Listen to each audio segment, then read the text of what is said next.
France के बाद Britain के ऐलान से इजराइल पर दबाव। एक पोस्ट से हिला अमेरिका इजराइल। फिलिस्तीन को मान्यता देने की बात। G7 में खड़ा हुआ संकट। फ्रांस और इजराइल ने फिलिस्तीन को लेकर जो ऐलान कर दिया है, सुनकर अमेरिका और इजराइल की टेंशन बढ़ गई है। फ्रांस के राष्ट्रपति के इस सोशल मीडिया पोस्ट ने पूरी दुनिया में खलबली मचा दी है। गाजा से लेकर इजराइल तक इसी पोस्ट की चर्चा है। नमस्कार, आप देख रहे हैं जनतंत्र टीवी की डिजिटल प्लेटफॉर्म और मैं हूं आपके साथ पारितोष। आज हम बात करेंगे फ्रांस और ब्रिटेन के उस पोस्ट को लेकर, उस बयान को लेकर जिसने इजराइल से लेकर अमेरिका तक हिलाकर रख दिया है। फ्रांस के राष्ट्रपति के इस सोशल मीडिया पोस्ट में ऐलान कर दिया गया है कि वो फिलिस्तीन राज्य को मान्यता देंगे। इसको लेकर कहीं न कहीं G7 में संकट खड़ा हो गया है। इजराइल की टेंशन बढ़ गई है। डोनाल्ड ट्रंप की तरफ से भी रिएक्शन आ गया है और साथ ही इजराइल इसे आतंकियों के लिए उपहार बता रहा है। फ्रांस G7 का सदस्य है, लेकिन जिस तरह से फिलिस्तीन को लेकर मान्यता देने की बात कही है, ये सरासर G7 के खिलाफ जाने वाली बात हो गई है, क्योंकि G7 का ज्यादातर रुख इजराइल के समर्थन में रहा है। अब फ्रांस ने एकदम से ही उल्टा बयान दे दिया है।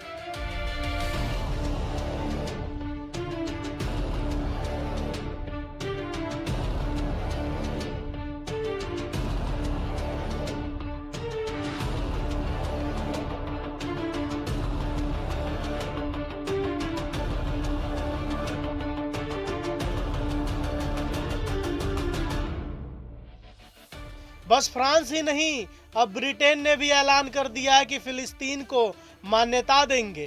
ब्रिटेन के पीएम कीर स्टारमर ने मंगलवार को घोषणा की, अगर इजराइल गाजा में युद्ध विराम पर सहमति सहित तमाम ठोस कदम नहीं उठाता है तो ब्रिटेन सितंबर में फिलिस्तीन राज्य को औपचारिक रूप से मान्यता दे देगा। ब्रिटेन ने इजराइल से साफ तौर पर कहा कि वह गाजा में लोगों की बदतर हालात को सुधारने के लिए ठोस कदम उठाए और लंबे समय तक चलने वाली शांति के लिए गंभीरता से काम करे।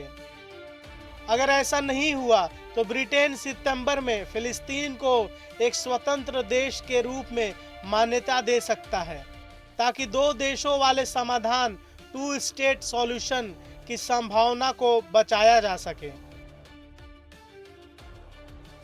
वहीं एक बयान में ब्रिटिश पीएम ने इजराइल से अपील की कि वो संयुक्त राष्ट्र को गाजा में लोगों तक खाने पीने की मदद पहुंचाने की अनुमति दे, युद्ध विराम के लिए सहमत हो और यह साफ करे कि वह वेस्ट बैंक यानी पश्चिमी तट पर कब्जा नहीं करेगा।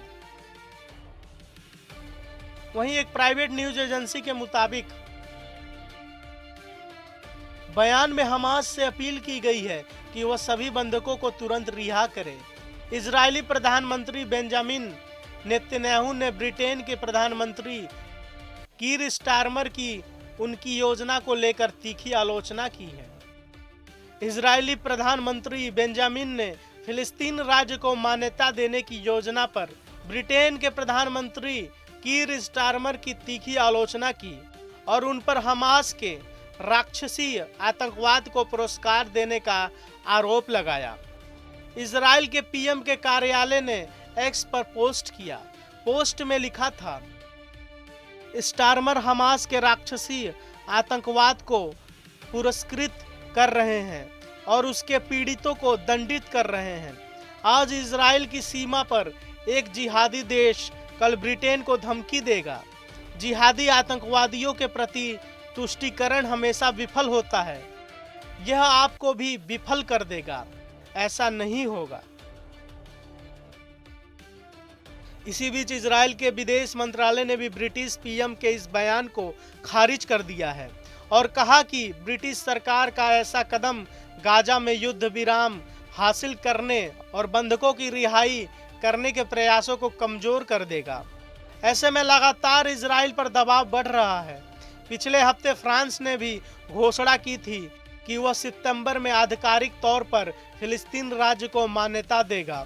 फ्रांस ऐसा करने वाला दुनिया के सबसे अमीर देशों के G7 समूह में से एक पहला देश होगा।